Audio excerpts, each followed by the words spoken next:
spoke to media today, and of course, they were going to be asked about Brock Purdy and the contract negotiation and where they currently stand. And they said a couple things that really stood out to me, more so Jed York, but we'll get to that in a second. First, I want to talk about what Kyle Shanahan had to say in regards to a potential holdout from Brock Purdy. He says, I hope not. I know Brock doesn't want to do that. We don't want to do that. I mean, no one wants to do that. But these are negotiations that go on between agents and our organization, and it's over a lot of money and stuff. So those aren't just things that you just knock out right away, but I believe that we will. I hope that we do, and hopefully it won't come in and mess up any football stuff. So obviously, I think I think we agree there. I think we all agree that we don't want a holdout. We don't want any of these situations to play out into the season or anything like that. But like I mentioned, Jed York said something to me that really stood out, and I want to talk about it.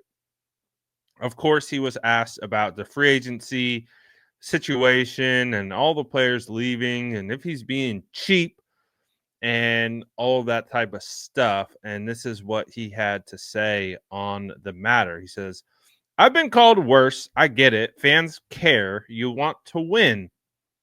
And when you're in a world where everybody is watching the NFL, the first week of free agency, or at least the first few days of free agency, it's a frenzy. You see a huge spike in social media following and things like that because it's something to get engaged in. And when you're not overly active in that space, it's easy to say, oh, you don't want to win. I think we have a handful of Pro Bowlers and potentially even better players on our roster. So we still have a pretty good roster, and you don't just have to do things the first 3 days in free agency. You look at the Philadelphia Eagles last year, you go out and get a guy like Saquon Barkley, who is a future Hall of Famer. Great player. That's somebody who made a huge impact. I don't know that as we looked at the board that there was somebody that we felt made that type of impact more so than making this decision to pay Brock Purdy. And again, that's a decision that we made midway through the season that we want to make sure that Brock Purdy is here for a long time. You can't pay somebody quarterback money and have all the other talent around the way we have had, and now you have to start filling that piece with the draft. And that's the nice thing about having a lot of draft picks and higher draft picks. We have the ability to continue to supplement our team by having somebody there at the most important position for a long time. And also, what he said was when asked about the Brock Purdy's progress in negotiations, he said something that stood out to me here as well. And we'll obviously go back and dive into that. He says, I don't negotiate contracts, but any conversation I've had with Brock personally have been great. I feel good. And here's the part that is interesting to me. And when he's ready, we'll sit down and finish it. It shouldn't be that hard to do. All right. So I want to talk about a couple of things with what Jed says here about Yeah, saying that. Brock. He also mentioned that he thinks he's a top 10 quarterback, especially when you combine him with Kyle and what they have.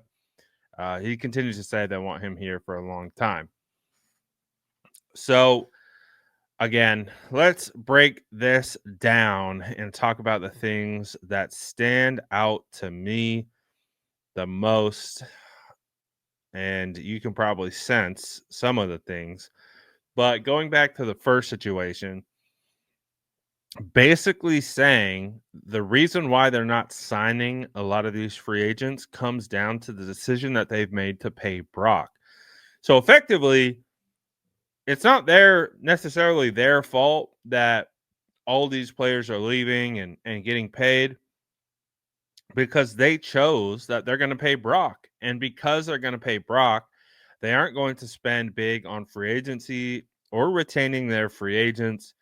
And that's how it goes. That's how it goes when you have a franchise quarterback who's getting paid in the top 10, which we expect him to be. But I think one of the thing that really stood out to me was how he said, and when he's ready, we'll sit down and finish it. It shouldn't be that hard to do. So he effectively pushed the ball into Brock Purdy's court from a sense of public perception. So effectively saying, we're here ready to go. It's just on Brock and his agent and getting this thing done. So, it's, to me, it's never that cut and dry. Obviously, if they are apart in a negotiation, which is how it works, to me, the way that I perceive what he's saying is, hey, we're ready to pay him at this number. If he wants to come meet us at this number, we'll get it done right away. Um, so that doesn't necessarily represent Brock, his agent, and what they are trying to go after. So obviously, we don't know what the gap is. We don't know what the target is, but we do know that I think everyone involved wants to get this done. Everyone understands that, you know, uh, a change in roster philosophy has to go down a little bit in order to make sure that you can sustain your roster for the long term when paying your quarterback as high as we anticipate Brock will get paid. And they also don't want to hold out. They also don't want this to be a drama thing. They don't want this to continue to be a contentious negotiation like things have been in the past with other players. And obviously, with it being the quarterback, it has a much more I guess, higher relevancy in regards to, or maybe a higher prestige of getting this thing done. Such a high profile player at a high profile position for a high profile organization. So there's a lot of eyes on it. There's a lot of people who have interest in this and want to see this thing get done. So it is going to be fascinating.